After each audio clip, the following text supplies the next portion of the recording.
Namaste and welcome to class, and thank you so much for sitting with us with your undivided attention.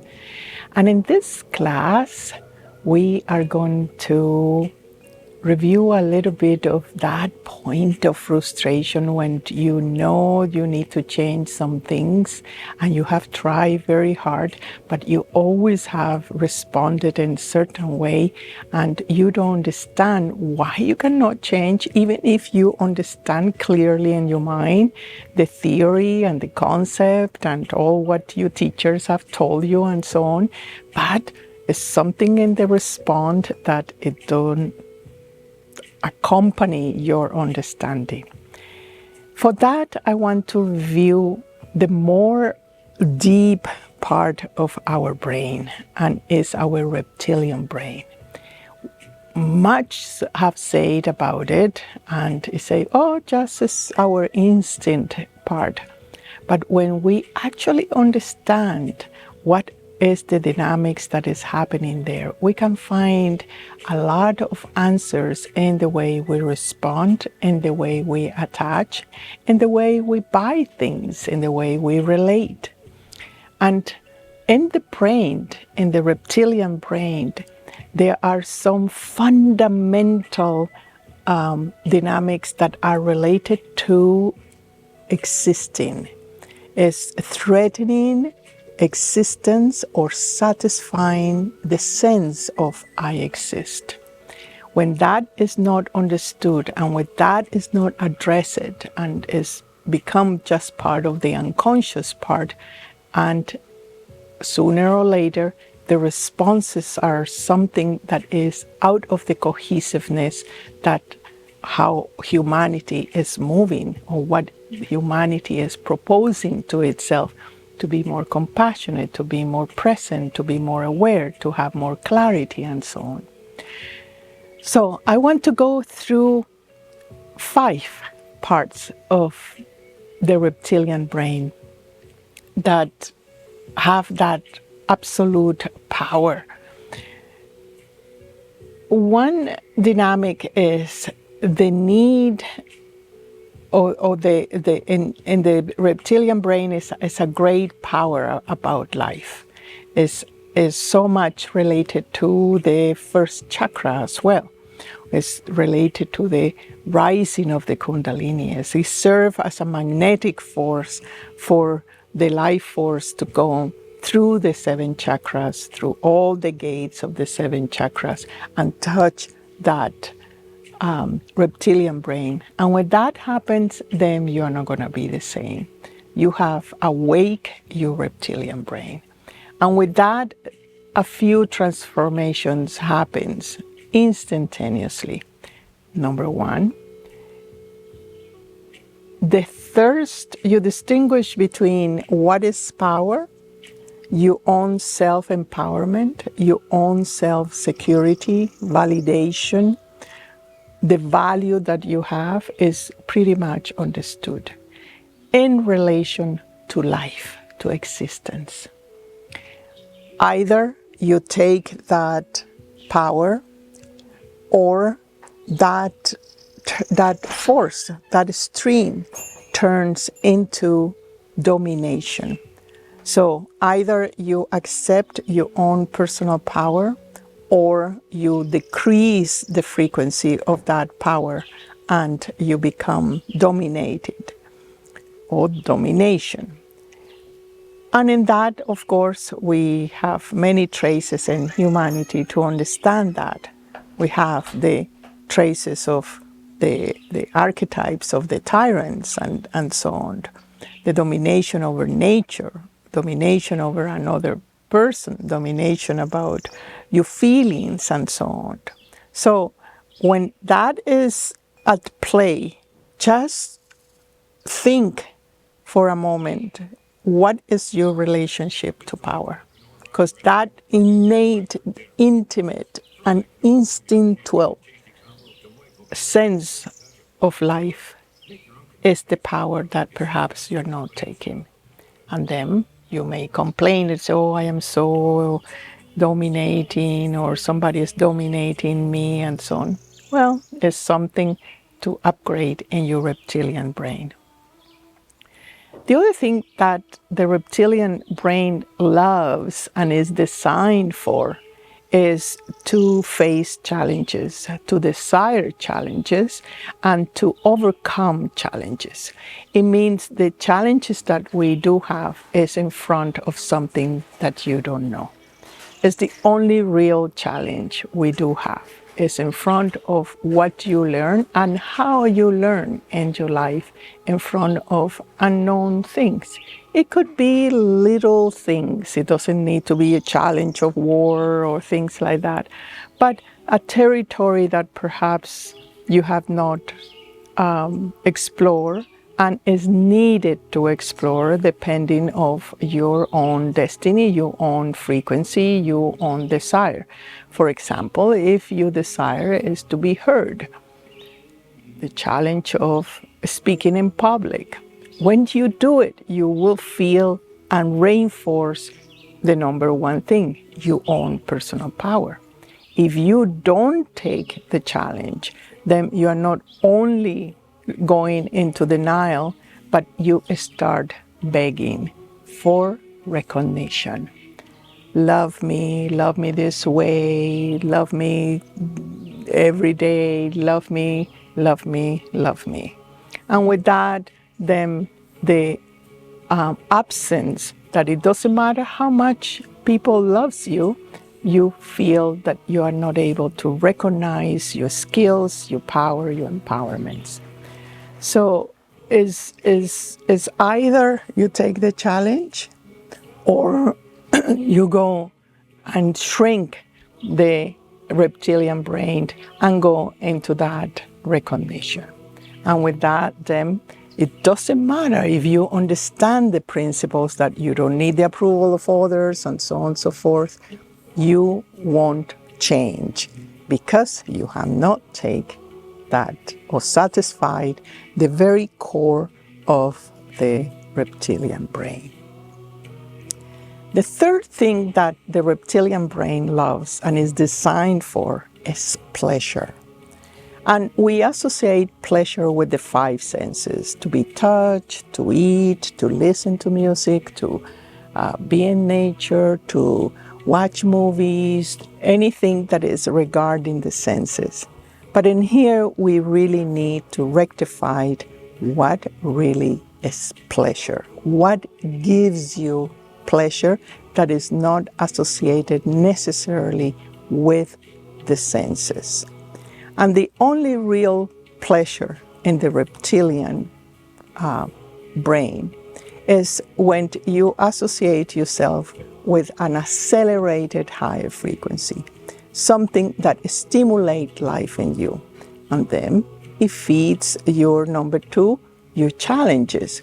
When you conquer your challenges, you have the power. And when you have the power, you feel satisfied. You feel cozy inside. You have a self-value inside yourself. So the pleasure is in the reptilian part of the brain is if it goes only on the senses, if it goes only in the mundane kind of thing, it will create indulgence.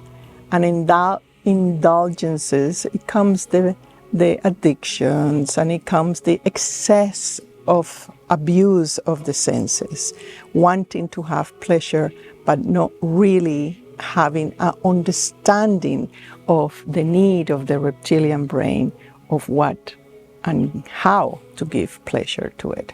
So this is a very important part that is sustaining, remember, sustaining the challenge and is sustaining the power. We're laying out things so you can put together the areas that either you are avoiding and how far you are from the real empowerment of the reptilian brain. The other part that the reptilians love, the reptilian brain, is about order. And it's an order where you need to know what is the territory right? What is going on in the territory. It's a kind of a safety net there where you want things to that embrace you, that are in order, that have certain structure, that your environment is clean, that you have a commitment to yourself, that you create certain sequences of responses, that you are sustaining something that is sustaining you, right? Especially in the environment. You need to have that sense of order. If you abandon all these little details about order, you become controlling. And either is about implementing order where you feel safe, where you feel clean, where you feel pure, where you feel in charge, or you start externalizing that sense of order and you want others to do the order for you. So you become controlling. Not only to others, but also controlling on your own emotions, controlling of your own mind. You restrain yourself because you don't feel a backup. You don't feel that safety net in the background. Reptilian brain love to belong. It was part of our development as a human to be together, to survive in that way. We could not be by ourselves in front of the dinosaurs and passing through that billions of years that we were somehow associated with the reptilians without being together. It was not possible, the survival. So with that sense of belonging is another way where it's not about belonging to the other one necessarily, but belonging to your body. At this moment in the evolution of humanity, it's about belonging to your body, knowing that your body is sacred, knowing that it's the temple, knowing that you can put order on it, that you can put a commitment on it, that you can put a nourishment on it. That sense of belonging of mind, emotions, and body creates certain unity, and the reptilian brain gets satisfied with that. If you don't have that sense of belonging, then if you don't nourish that, then the outcome is something that is agitating our society at this moment, and it's the social acceptance. We want the social acceptance. We avoid the social embarrassment. We want to create an image that I don't need to talk much about in social media and so on, for you to understand the degeneration of that sense of belonging. But it is in our reptilian brain. Now, one of the most basic, fundamental things that the reptilian brain is about safety. It's about how you create safety within you.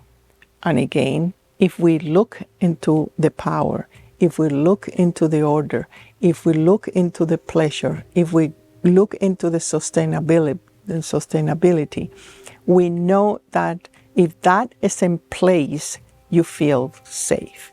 If you are not challenging yourself to conquer new territories, you will feel incapable. You will feel that you don't have the tools and that you need to belong to something to protect you. So safety comes with the challenge of fear, where you train yourself to be fearless. Because most of the fear, remember, are in your head and are invented by the ego. And the ego loves to give you stories about how much fear you should have in front of life.